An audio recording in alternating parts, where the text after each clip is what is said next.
these good songs. Thank you. Thank you, choir. Thank you, specials. If you have your Bibles now, please turn your Bibles in the book of 1 Corinthians chapter 15. 1 Corinthians chapter 15.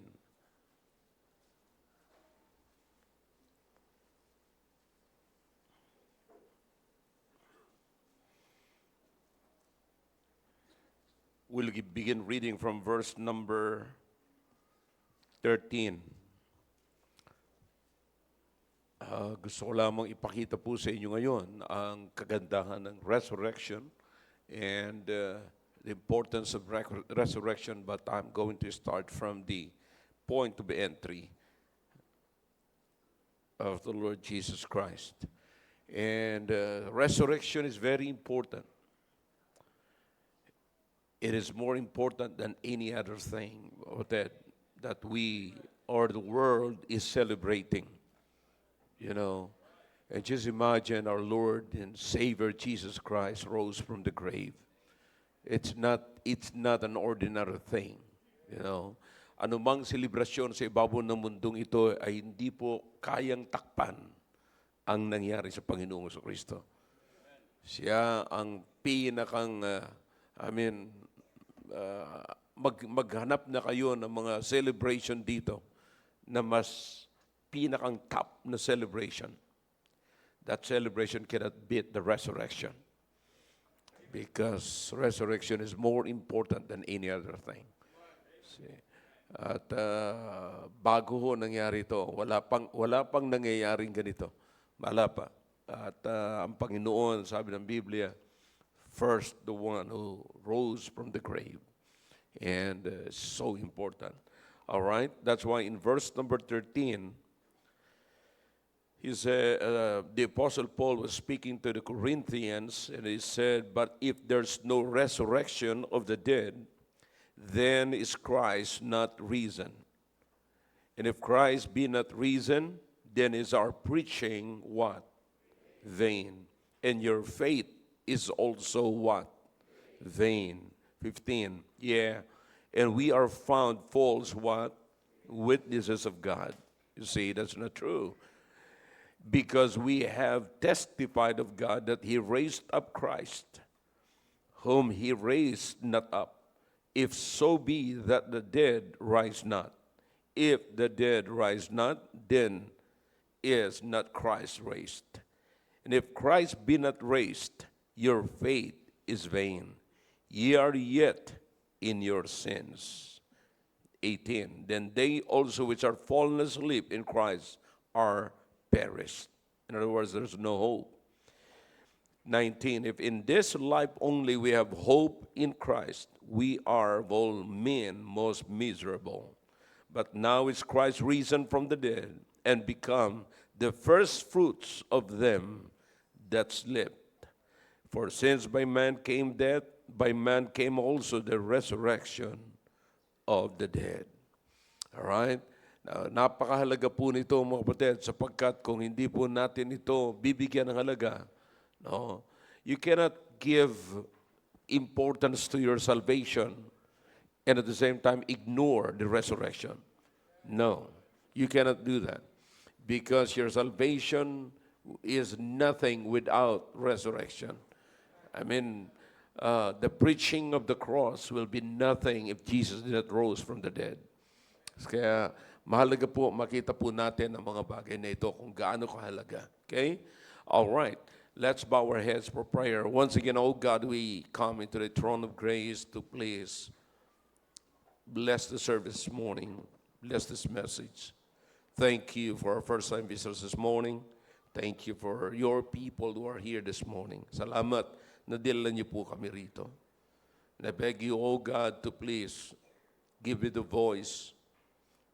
Satan is trying to hinder this time, oh God, for one reason, because he knows that resurrection is very important. The doctrine of resurrection, the information about it is very important. This will strengthen your people, encourage your people, and Satan hates it.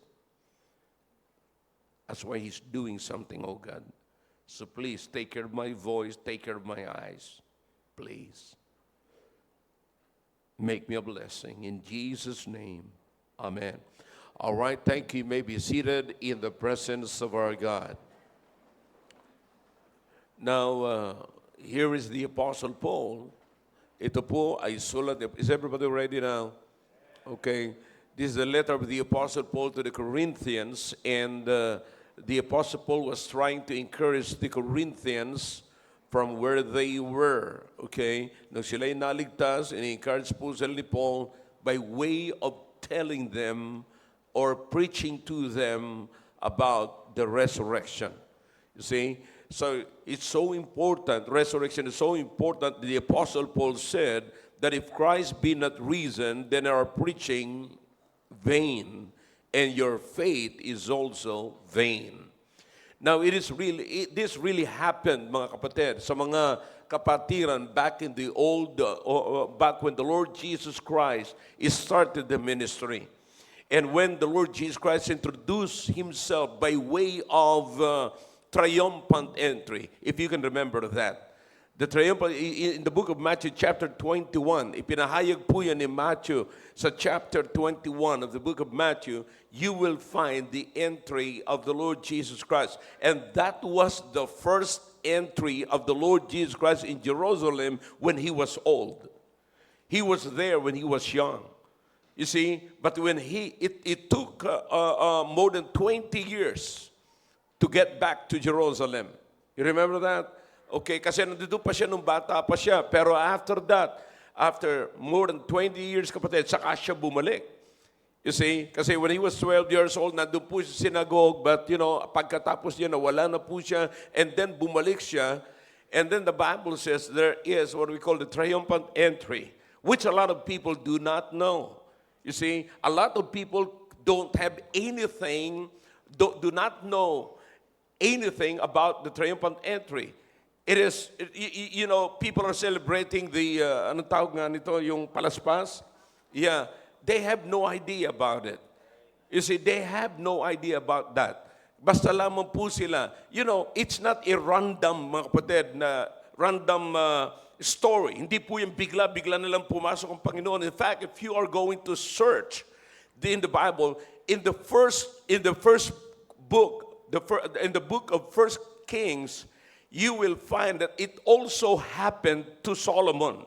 2 Kings, it happened to Jeho. And the recent, pinakamalapit na pangyayari po niyan, if you know the story of the Seleucid, when the Seleucid, pumasok po sila sa Jerusalem at inoccupy nila ang Jerusalem. At nung inoccupy ng Seleucid yung Jerusalem, ito yung pinakamalapit na pangyayari. That's after 1 Kings and then Solomon and then Jeho, and then about 160 BC, pumasok na po itong pangyayari na ito. Itong istorya na ito. Pinasok ng Seleucids, mga kapatid, if you're familiar with the Maccabean revolt, yeah, that's the story. That's the same story that I'm telling you right now. Now, ang storya ng Maccabean revolt, mga kapatid, ay pumasok itong Seleucid, inoccupy ang Jerusalem. At yung inoccupy nilang Jerusalem, naglagay sila, they brought idols and everything, and they want the Jews to worship. And it's a false worship, mga kapatid. And then there's a man named Judas Maccabeus, okay, who knows God, who knows the true worship. So, naghikayat po siya ng mga tao, and then, nagkaroon po sila nag-alsamasa po sila. Alright? So, that is what we call the Maccabean revolt. Okay? And then after that, mga kapatid, pagkatapos po niyan, nanalo ngayon yung Maccabeos, nanalo po yung Maccabean revolt, nanalo po sila, and then after the war, there is a victory. Pumasok si Judas Maccabeus sa Jerusalem, and then yung mga tao, ginawa nila yung ginawa ni Solomon, ginawa kay Solomon, ginawa kay Jeho, ginawa po kay Judas Maccabeus. Nagputol sila ng mga palm, and then nilalagay po nila sa dadaanan, And then ganun din yung kanilang mga cloak, tatanggalin po nila yan, lalagay po nila sa daanan. You see, so hindi po yung nangyari lamang doon sa triumphant entry ng Panginoong Jesucristo. Because the thought is this, sila po, every time na merong nananalo na gano'n, merong ginagawa po lagi nila yan sa hari. Okay? Kasi knowing that the king will always defend the people. You see, did you get that? Yung king, laging nandun ang pag-asa nila, laging doon po sila nakatingin.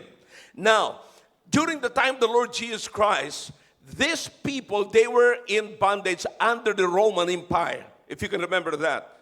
Okay? Ngayon, hoping na ang Panginoong Jesucristo ay dumating, na nakasakay din po, mga kapatid, sa asno, they are hoping that Christ or Jesus will give them the liberty. You see, palalayain na sila mula sa kamay ng mga Romans, ng Roman Empire. So that ang paniwala nila, ang Panginoong Jesucristo na ang pag-asa nila. That's why they shouted, Hosanna. The word Hosanna at that time is not a praise, kapatid. It's not, they are not praising the Lord Jesus Christ. It is a shout of God, save us now. That is what the word Hosanna means. Save us now. You see? So that's why they're shouting. So they thought that the Lord Jesus Christ is going to defeat the Roman Empire. But the Lord Jesus Christ came not to sit in the throne, but to be nailed on the cross. You see that? Now, ang Panginoong Jesucristo, hindi siya mag-establish, hindi po niya tatalunin, pababagsakin ng Roman Empire, but He will establish His own kingdom. You see? Are you following me? So nakikita niyo po, mali yung kanilang pangunawa patungkol sa ganung klaseng palaspas. Wala silang idea tungkol sa bagay na yan. Ang layo na ng idea, ang tawag doon is, they cannot connect the dot. So, what is written from the scripture or in the scripture, they cannot connect it to what they are seeing. You see? Kaya nga po may mga false religion. Is anybody following me? Okay. Yan ang nagiging dahilan na pinipilit nila na bigyan ng meaning yung hindi naman talaga ganun yung meaning. Without checking the history, without checking the biblical history, they what? They create a doctrine which is false, that they is not connected to the Bible and even to the history. They need to check the Seleucids or the Maccabean result to understand this. Pero hindi po nila na-search po yan. You have to connect also na itong pangyayari ito sa Panginoong Jesucristo ay hindi po ito nangyari lang sa Panginoong Jesucristo, sa panahon ng Panginoong Jesucristo, kundi nangyari na po ito kay Solomon, nangyari na kay Jeho, nangyari na kay Judas Maccabeus. Hoping, the people are hoping na meron na silang contender. Pero mali yung mga tao ang pagkatingin nila sa Panginoong Jesucristo. Ang Panginoong Jesucristo, He will establish His own kingdom at hindi niya pababagsakin yung Roman Empire. Hindi yun ang sadya niya. Hindi siya uupo sa trono dito sa ibabaw ng lupang ito, pero pupunta po siya papapako sa cross. Hindi po siya magdadala ng sword para dumanak ang dugo, pero nagpadanak siya ng sarili ng dugo sa cross. See that? Ang layo po ng interpretation ngayon. They cannot connect the dot. See, what they are seeing is different from what the scripture is telling us or saying. You get it? All right. So, this is exactly what happened mga kapatid. Pagpasok ng Panginoong Jesucristo sa Jerusalem, and then He was not so popular in Jerusalem. He was popular in Galilee. Okay? And he if you can remember, the Lord Jesus Christ performed 37 miracles, and most of them He performed it in Galilee, not in Jerusalem. You see, kaya hindi siya gaanong popular doon mga kapatid. Nandun po siya sa Galilee, and the Bible says, the multitude thronged Him. Ibig sabihin, talagang sumama sa kanya, talagang dahilan sa mga multitudes na nakakita. You know, the first miracle that he did was turning the water into wine. You see, now a lot of people today turning the wine into drunk. But anyways, so makikita niyo po mga kapatid, na napakarami na ginawa ng Diyos o ng Panginoong Kristo ang miracle, kaya nagkaroon po siya ng napakaraming mga followers. Sinundan po siya ng mga tao. And then he established his church. He established his church. And then he's got his disciples. And if you can remember, one of the disciples denied him, Peter, whose name was Simon before. Simon Bar-Jonah. Bar-Jonah is the name sa kanyang mother. Simon yung kanyang primary name na ang ibig sabihin niyan, that was him before. You see, it is him before. Yung pangalan niya Simon. Pero sa time ng Panginoon Kristo, binigyan siya ng bagong pangalan, Peter. You see, binigyan siya. No, ibig sabihin ng Peter, that is what you are going to be. Alright? Now, so sa madaling sabi, si Peter, dinay siya, and then makikita niyo mga kapatid, sa dami ng mga pangyayaring naganap nung ang Panginoong Kristo ay nakasama pa ng mga disciples, the feeding of 5,000, giving sight to the blind, and then pinalakad yung lumpo, and then you walk in the water.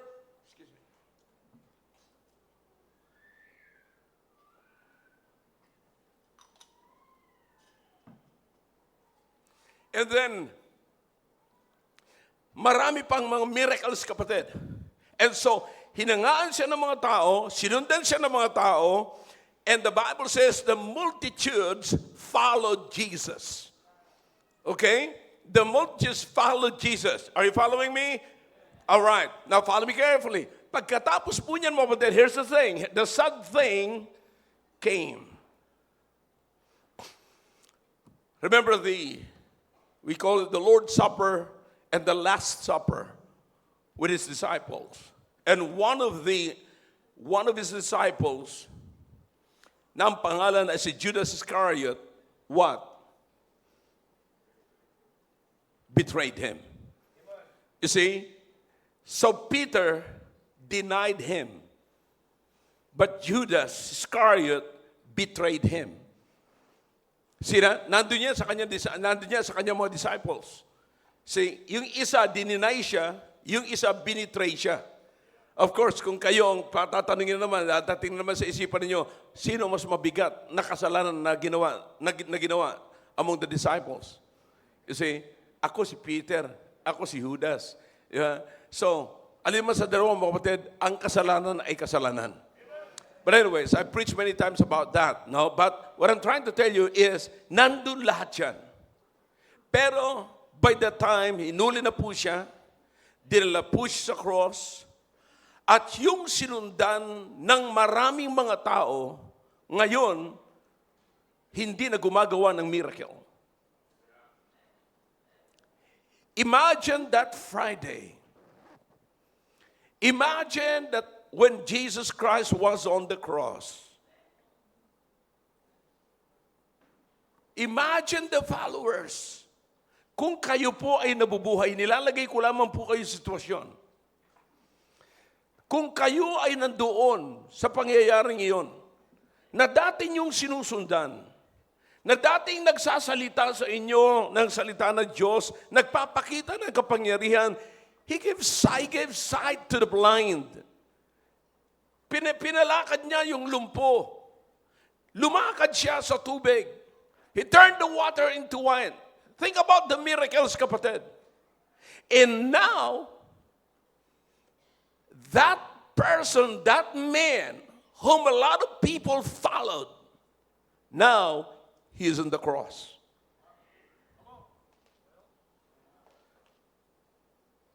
He is on the cross.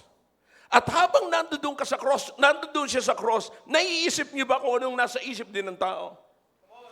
If you were in that situation, kapatid, na sinundan mo ang Panginoong Kristo, naging follower ka ng Panginoong Kristo, isa ka sa disciples ng Panginoong Kristo, naniwala ka sa kanyang ginagawa. Ngayon, yung pinaniwalaan mo nakapako sa cross.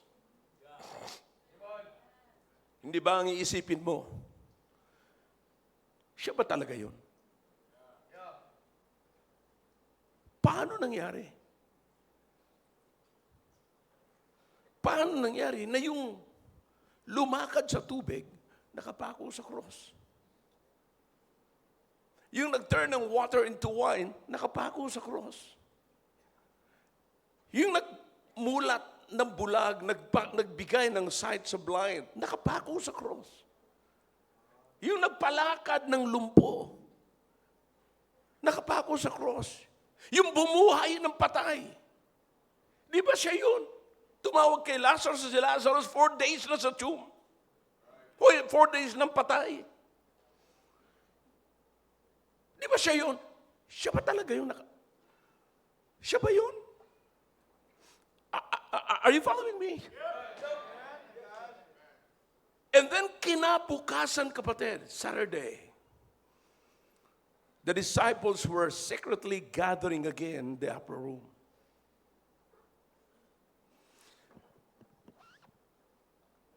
They still have the trauma. Na-traumatize pa nila na parang naririnig pa rin nila yung bang, bang, yung hammer doon sa pako nung pinapako ang Panginoong Kristo. They can still hear the words of the Lord Jesus Christ when He shouted, Eli, Eli, lama sabachthani. My God, why hast thou forsaken me? And you don't understand that phrase, don't you? Some of you here, you have no idea. But let me give you some idea. I preached this last Wednesday. Why the Lord Jesus Christ, why His Father forsook Him? Because right in His shoulder, mga kapatid, pasan-pasan niya ang iyo at aking kasalanan. Completely, He took a sinful humanity. That sinful humanity. Nilagay niya sa kanyang sarili. No. Huwag niyong isipin ang Panginoong Kristo ay nag-guilty sa isang kasalanan. No, He wasn't guilty. He never did and committed even one single sin. No, never. What happened? Why? He was on the cross. And why the Father forsook Him? Why? Because your sin and my sin was imputed in Him, that He might impute His righteousness in us. Ngayon, ang sabi ng Biblia, yung walang kasalanan naging makasalanan at yung makasalanan na wala ng kasalanan at nagkaroon ng katuwiran. Now think about that. Pero, imagine the trauma, kapatid, on Saturday. Imagine, nag-gather sila, even Thomas was not there. And by the way, don't judge Thomas. Don't condemn him. Kayo rin naman malagay sa kanyang kalagayan. Na hinahanap, mga kapatid, yung mga alagad. Nasaan yung mga alagad? Wala na yung pinuno ninyo. Wala na yung sinasamba ninyo. Wala na yung sinusundan ninyo. You see, nawala na. You see, so, just imagine si Thomas nag-iikot-ikot, nagpapalamig-lamig, para lamang mag-release ng hindi niya alam kung anong gagawin niya ngayon. Bakit? Naririnig niya, mga kapatid, na ang kanyang sinasamba ay napako sa cross. And by that time, Saturday, nasa libingan na po siya. Are you with me? Now, huwag niyo husgan, pero ilagay niyo po ang sarili niyo. Na yung dati niyong sinasamba, na dati niyong sinusundan, na dati niyong pinapangaral, na dati niyong sinasabi at naniniwala kayo, He will never leave me nor forsake me. But where is He? Come on. Now, do you understand? na maging si Peter, kapatid. I can imagine he was in the upper room. Yung mga tao nagtitipon dyan, siya nasa isang sulok lamang. Bakit? Alam niya. Nadidinay niya ang Panginoong Jesucristo. Alam niya. Now think about the people, what the people will say. Did he lie? Ang Panginoon ba, yung bang sinabi niya sa atin, nagsinungaling pa siya? Nasaan na ngayon? Now here's the thing, kapatid. Wala na silang maramdamang Panginoong Jesucristo. Some of the disciples, yung maraming multitudes na yung mga kapatid, na wala na, hindi na, they stopped following the Lord Jesus Christ. Now, do you understand, kapatid, na minsan nandiyan tayo situation na ganyan. Huwag natin munang husgahan yung mga disciples na yan. Kasi dumarating din sa punto ng pananampalataya natin na nag-fail din natin pag hindi na natin maramdaman ng Panginoon. Na para pag may karamdaman tayo, hindi natin nararamdaman na tinatouch tayo ng Panginoon. Iniiwanan na natin at nanlalamig tayo sa ating pananampalataya. May problema tayo na parang hindi natin maramdaman ng Panginoon. Nasaan ang Panginoon na parang nasa isip natin, nakapako pa ang Panginoong Jesucristo. Yung dating nagpagaling sa akin, yung dating nagpagaling sa aking mahal sa buhay, yung dating tumulong sa aking mga kakilala, ngayon nakapako sa cross. Ano na ang nangyari sa pananampalataya ko ngayon? So you understand?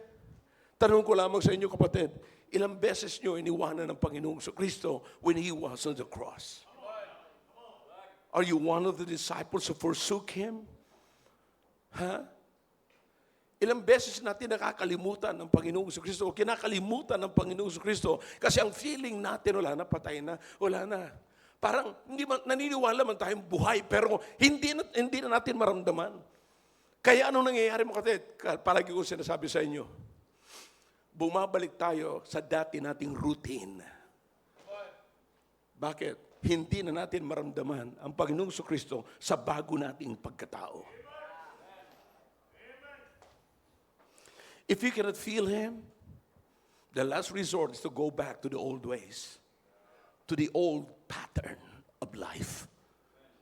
No wonder kung bakit maraming mga Kristiyano, babalik ka sa alak, babalik ka sa drugs, babalik ka sa tobacco, babalik ka sa karangyaan ng mundo. Bakit? Parang wala ka ng kasiyahan na nabubuhay sa ibabaw ng lupang ito sapagkat hindi mo na maramdaman ang Panginoong Jesucristo.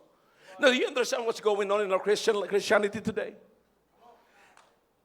Huh? Christianity is being diluted.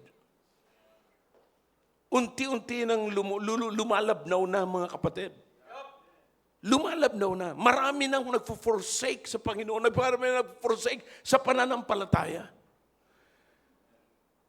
So that is exactly what happened. I believe that if you were in their situation, you would consider, ano kaya ang ginawa ko rin? Nung ang Panginoon ay nandun sa cross, nung ang Panginoon ay nasa libingan na, wala na. Nagagather na sila sa upper room, wala na.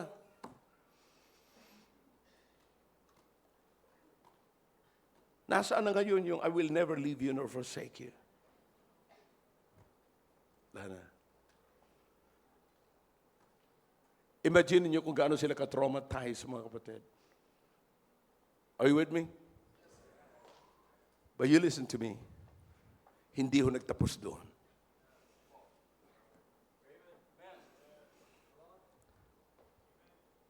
I can imagine for those who forsook the Lord Jesus Christ, if they only wait for another day, they can see changes. Because if you can only give Jesus one day, there's going to be another day. Magkakaroon ng pababago. Kung naghintay lamang po sila, mga kapatid, bago nila iwanan ng Panginoong Jesucristo, kung naghintay lamang sila, konti na lang. Sabado ngayon, linggo, may pangako ang Panginoong Jesucristo. On the third day, I will rise again. And the Bible says He rose again as He said. Ang problema natin, mga kapatid, sa buhay, yung hindi tayo makapaghintay. Hindi natin iniisip na ano kaya ngayon ang nangyayari ngayon. Parang hindi ko magustuhan itong nangyayari ngayon. Pero naiisip nyo ba, if you can only give Jesus, if you can only give God another day, it can change. Because He's able to change your day. Look what happened after that. Nagpakita siya doon sa mga disciples at hindi pa sila maniwala. Nung unang pakita niya, wala si Thomas. Na-miss ni Thomas yun. Pangalawang pakita, binalitaan si Thomas. Ang sabi nila kay Thomas, na-miss mo ang Panginoong Kristo. Nagpakita siya, pumunta siya. Sabi, hindi ako maniniwala. Hanggat hindi ko nahihipo yung butas sa kanyang tagiliran at sa kanyang kamay. Hindi ako maniniwala. And so, nagpakita muli ang Panginoong Kristo na nandun nung hindi naniniwala. Here's the thing dito mga kapatid. Ano sabi ng Panginoon nung sinabihan niya, kinausap niya si Thomas, Thomas, halika rito. Halika, hipuin. Sige, anong gusto mo para maniwala ka? Hipuin mo. Yun ang gusto mo pala para maniwala ka. Sige, halika. Ay, nahipo niya naman talaga at naniwala siya. Sabi niya, my Lord and my God. Sabi ng Panginoon, okay, naniwala ka ngayon. Pero alam mo ba, mas mapalad ang naniwala na hindi niya nakita kaysa naniwala siya sapagkat nakita niya.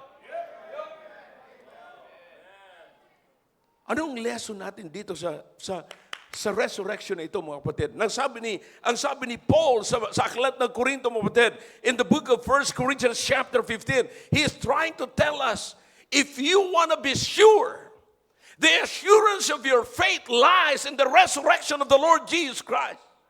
In other words, you've got to believe even if you don't see it. That's faith. You've got to believe that there is Jesus who rose from the grave. As He said, as He promised, maniwala ka. Kahit hindi mo nakita, maniwala ka. Kahit wala pang nangyayari, maniwala ka. Kapatid, ang dahilan kung bakit nagkakaroon tayo sa pananampalataya natin, hintay tayo ng hintay na mga pangyayari na dapat nating makita para tumibay sa pananampalataya. Ang totoong pananampalataya, mga kapatid, ay nagtitiwala sa salita ng Diyos na kahit hindi mo natin nakikita, nagtitiwala tayo na kahit nawala, namatay ang Panginoong Kristo, pero sinabi niya na siya'y babangon na maguli, huwag mawawala ang tiwala mo. Kahit may pinangako sa iyo ang Panginoon, hindi mo pa nakikita ang pangako, huwag mawala ang iyong pananampalataya. Magpatuloy ka sa paniniwala mo na yan ay mangyayari. Kapatid, hindi bola-bola ito. This is exactly what happened here during the resurrection day. What is this now? The resurrection confirms our faith. That we are in the right faith. Salamat sa Panginoon na muling nabuhay ang Panginoong Kristo. Tama ang aking pananampalataya. Yung pananampalataya, ngayon, napakapalad nga natin mga kapatid eh. Kasi nananampalataya tayo ngayon, nung tayo naligtas, nananampalataya tayo ngayon sa Kristong namatay at inlibing at hindi na tayo naghintay ng muling pagkabuhay. Buhay na nung tayo naniwala. Pero just imagine yung kanyang mga disciples, kapatid. Nagtiwala sila sa Panginoong Kristo dahil sa mga nakita nilang ginawa ng Panginoong Kristo at pangaral ng Panginoong Kristo, pero hindi pa siya namamatay. Hindi pa rin siya muling nabubuhay.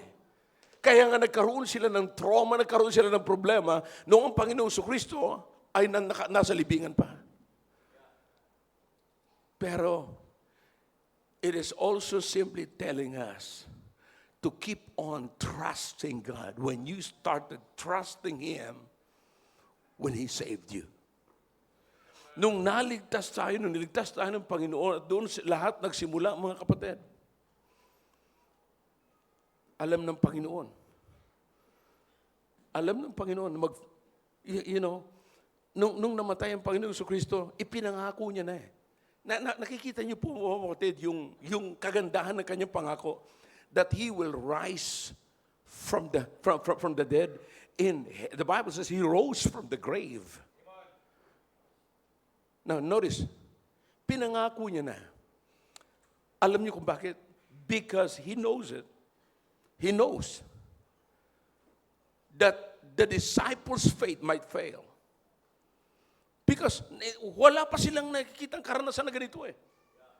Wala pa sila nakikita ng Panginoong Kristo ay muling bumangon. Isa lang beses nangyari ito mga kapatid. Sabi ko nga sa inyo, iba ang panahon natin ngayon na may record na sa Biblia na bumangon na ang Panginoong Kristo. Kaya nga nagse-celebrate tayo eh. During their time, on Saturday, it's not a celebration, it's deprivation. Bumaba ang lahat ng everything, kapatid. Bumaba lahat.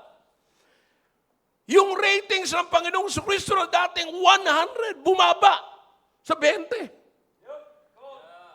Bakit? Wala po. Nasa libingan eh. Yung gumawa ng miracles, nasa libingan.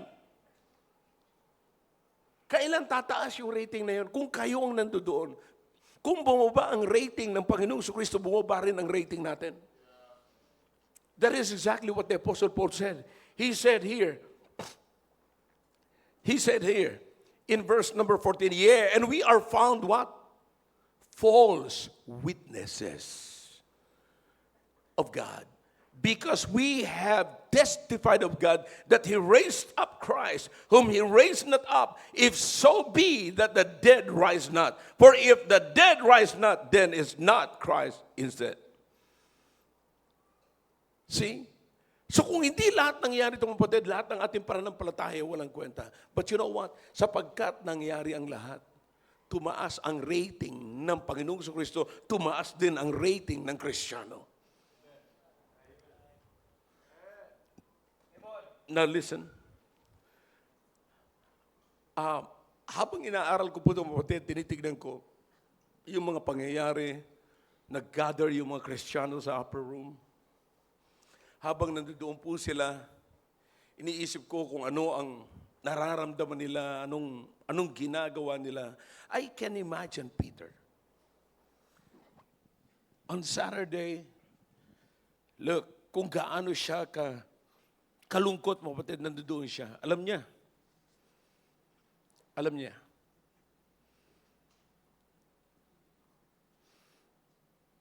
Nag-deny niya ang Panginoong Kristo sapagkat kinonfront siya mismo ng Panginoong Kristo and the Lord Jesus Christ.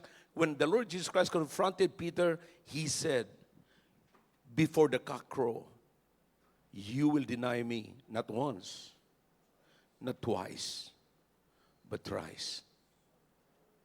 And imagine na pabalik-balik yun mga kapatid, habang nandoon ang Panginoong Kristo. Si Peter, kapatid, sapat ganun ang kanyang kalagayan sa pananampalataya. Alam niya na maring totoo ang sinasabi ng Panginoong Kristo na siya ay muling mabubuhay. Pero nag-aalangan siya mga kapatid dahilan sa kasalanan na ginawa niya. Nag-aalangan siya sapagkat alam niyang may ginawa siya na isang bagay na hindi dapat na ginawa niya sa harapan ng Panginoong Kristo. Remember, ayaw niya maniwala. Sabi niya, no, I cannot do that to you, Savior. Sabi niya, Simon? Tamang tawag sa kanya ng Panginoon during that time, Simon? Bakit Simon? Simon Peter. Sabi niya, Simon, beware.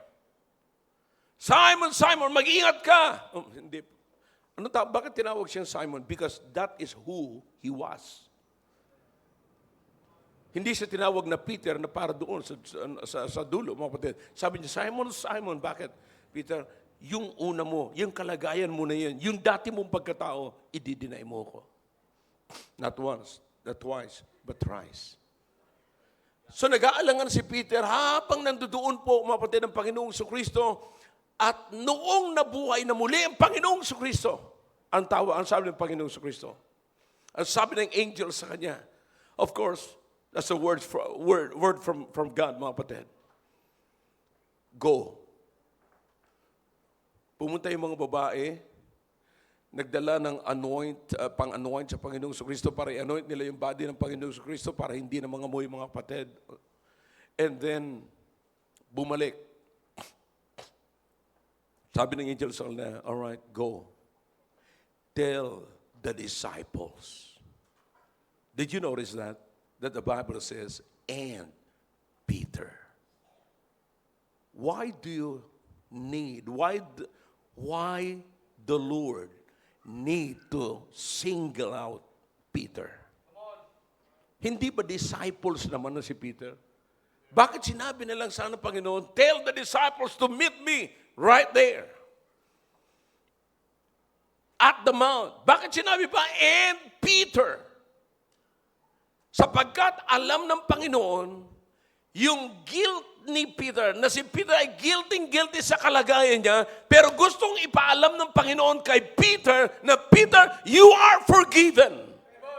And now that I'm resurrected from the dead, I want you to know that this is the confirmation that you are forgiven. Kapatid, sa panahon natin ito ngayon, yung resurrection, kapatid, hindi in vain ang ating pananampalataya. Ang ating pananampalataya ay merong kabuluhan, and our faith is not in vain, but this resurrection is the confirmation that you are saved, you are forgiven, and you have the hope of heaven. It's a confirmation. Lahat ng nangyayari po sa atin ngayon, kapatid, na patungkol sa Panginoong Kristo, huwag mong liitin. Sapagkat totoong si Kristo ay muling nabuhay. Buhay ang Panginoong Kristo. Totoo ang ating tagapagligtas. Totoo po ang ating. Kaya ganun na lamang ipagsisikap ni Paul. Nang sabi ni Paul, sinurrender ko ang lahat na maaaring maging sagabal sa pagkakilala ko sa Panginoong Kristo. Kasi gustong-gusto kong makilala ng mabuti ang Panginoong Kristo.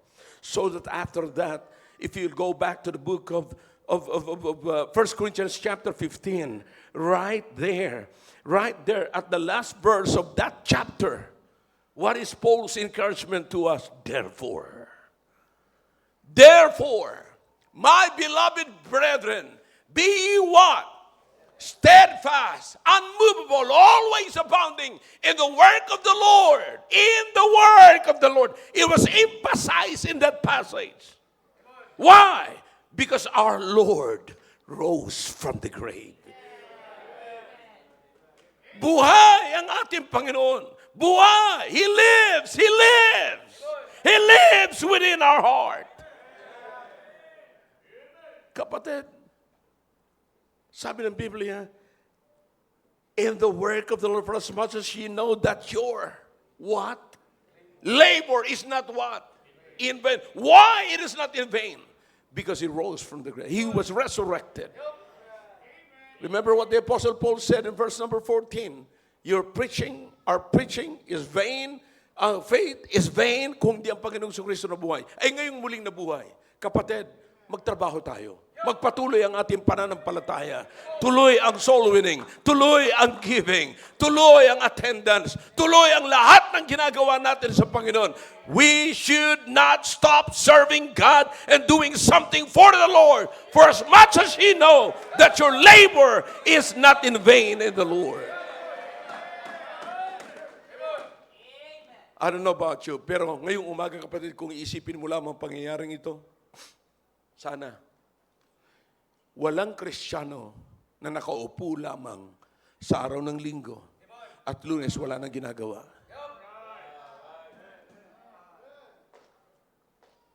You see? Bakit? Anumang pinaninindigan natin sa Panginoong Kristo ay hindi po tayo nagsasayang ng oras. We're not playing games here. Huwag mong lalaruin ang iyong Christianity. Sapagkat ang Christianity, kapatid, is your ability, should be your ability to do the things of God. Because we all have the eternal life na. We are living the life of the Lord Jesus Christ. We are able. Pero anong klaseng ability meron tayo na hindi natin ginagamit? Parang hindi rin nabuhay muli ang Panginoon. Akalain mo, sabi ng Biblia, but as many as receive Him, to them God gave the power to become the sons of God. You are now a son. You are now a child of the living God. And you have the eternal life. Di ba? Sa lahat na nanampalatay, binigay yung buhay na walang gana sa atin na. Pero anong kwenta ng buhay na walang gana yan na hindi naman natin pinamumuhay? laging nakabatay pa rin tayo sa old ways, old pattern. You understand that? Kung ano ginawa ng mundo sa atin, pinattern muna yung buhay natin sa mundo. Nung nakilala natin ang Panginoong Kristo, binigyan tayo ng bagong pattern. Pero ang ina-apply natin pag may problema tayo, hindi yung bagong pattern kasi nababaguhan tayo. Kaya bumabalik tayo sa old pattern. Brethren, yung pabalik-balik tayo sa old pattern at yun ang kinabubuhay natin, ang ipinapahayag natin sa tao ay walang Kristong muling na buhay. Pero kung ina-apply natin ngayon, yung bagong pattern, yung bagong buhay, pinaninindigan lamang po natin na talagang may Kristong na buhay.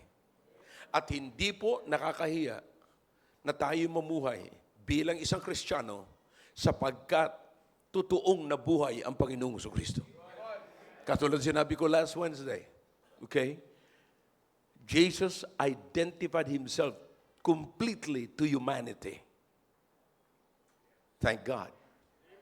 Now that we might have the righteousness of God, now that we are saved and we have the righteousness of God, let us also identify ourselves with Christ.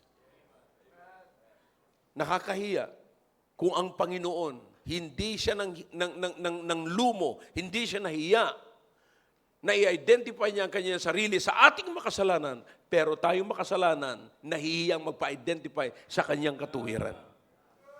Kaya sana ngayon, patunayan natin, ang buhay mo ba ngayon, ito ang tanong ko sa inyo bago ako magtapos, ang buhay mo ba ngayon ay nagpapahayag na merong Kristong nabuhay o merong Kristong nakapako pa sa cross? Ang buhay mo ba ngayon ay nagpapahayag na merong Kristong nabuhay na nagtumayo mula doon sa libingan? O isang Kristo, yung buhay mo ay nagpapahayag na ang Kristong pinanampalatayan mo ay nandoon pa sa libingan? What is that? How powerful it is, brethren, to believe that our Savior Jesus Christ rose from the grave. And live it. That message, kapatid, yung mensahe na yan, yung paniniwala na yan, sana yan po ang ating ikabubuhay. Yan po ang ipakita natin sa tao. Totoo na mayroong Kristong nabuhay. Totoo na may Kristong na bumangon mula sa mga patay. At siya ang aking pinanampalatayanan. You understand? Saan po tayo? Saan po tayo nakadepend? Saan tayo kumukuha ng lakas? Saan tayo kumukuha ng... Minsan naghahanap po tayo ng kakampi. Pero nakakalimutan natin the best na kakampi ay ang Panginoon. Naalala niyo ba? Minsan may nambubuli sa inyo. Ha? May nambubuli sa inyo, naghahanap kayo ng isang nakatalo doon sa nambubuli. Oh, sige, hindi mo na ako pwedeng bulihin uli. Bakit? Sumbong kita doon. See? Sino, kapatid, ang mambubuli pa sa iyo kung wala nang kwenta ang kamatayan? You read again. Read, and try to read this passage right here in verse number 55 of 1 Corinthians chapter 15. O death, where is thy sting? Do you understand that the last enemy of man is what? Death. But Jesus conquered death. Ano pa ang katatakutan mo kung na-overcome na yung kamatayan? Meron pa bang mas masahol sa kamatayan? Kapatid, sabi ni Paul, anong kakatakutan ko? To be absent from the body is to be what? Present with Christ. For to me to live, that's why sinabi niya yan, is Christ and to die is gain. Bakit? Kung na-conquer ng Diyos, ng Panginoong Kristo ang kamatayan, na-overcome niya ang kamatayan, ano pang dapat katakutan ko? Bakit ako matatakot pa sa kamatayan kung natapos na yan ng Panginoong Kristo? Bakit matatakot pa ako sa karamdaman kung na-conquer na yung kamatayan? Bakit matatakot pa ako sa kawalan ng pera kung na-conquer na yung kamatayan? Bakit matatakot pa ako sa kawalan ng pagkain, kawalan ng bahay, kawalan ng mga gamit kung na-conquer na yung kamatayan? Because everything will come to it. Will end. Everything in this life will come to an end. But will you end your life without Christ? Don't you ever tried to do that? This morning, para po sa aming mga bisita, pwede po kayong magkaroon ng Panginoong Kristo sa buhay niyo. Pwede rin po kayong mag-enjoy ng buhay na walang hanggan na ino-offer ng Panginoon. Matagal ko na pong ini-enjoy ang buhay na walang hanggan. Kaya kayo inibita namin dito para maranasan nyo rin po ang buhay na walang hanggan. Ang buhay na walang hanggan ay hindi po yung extension ng buhay or additional na buhay. Yan po ay buhay ni Kristo na pwede mong ipamuhay sa ibabaw ng lupang ito upang hindi ka maapektuhan ng kung ano-ano mga pangyayari sa ibabaw ng lupang ito. You can enjoy that. All you have to do is receive the Lord Jesus Christ in your heart as your personal Savior and let Him be the Lord of your life. At pagka nangyari, when it happened, I promise you, you will enjoy the new life. He can give you a new life. This is Jesus. We have Jesus.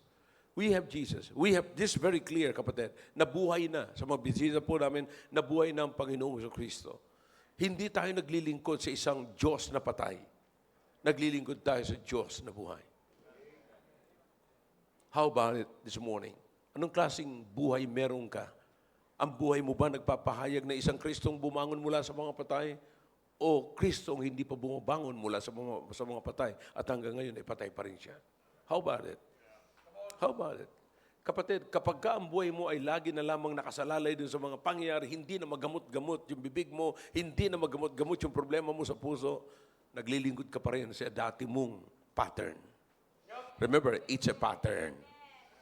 You must change. You must allow Jesus you must live the life of the Lord Jesus Christ that you might be able to change your old pattern of life. Ngayon, gawin po natin yan ngayon. Shall we all stand, please? Father, we thank you for the message. Thank you for what you have given us this morning. Bless your people this morning, oh God. Speak to your people. Help us always, oh God, and give us the strength, the power to live the new pattern of life. That the people that are watching us may see that there's Jesus who once died and buried but rose again to give us life. Thank you, oh God. Bless your people as they come this morning. Your heads are bowed, your eyes are closed. God is speaking to your hearts through that message. Then let's step out of your seats and come forward. Let us make business with God. Let us talk to God. Make business with God. Let's do it.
Muli po, Diyos, papasalamat po kami sa ginawa niyo po sa aming kalagitnaan. Thank you for speaking to the hearts of your people,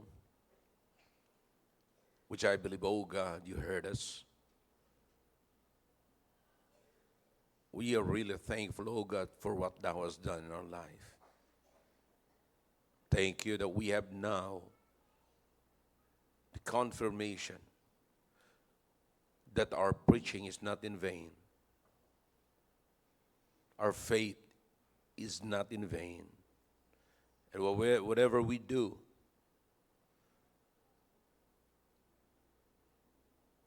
in your ministry, oh God, is not in vain. Thank you.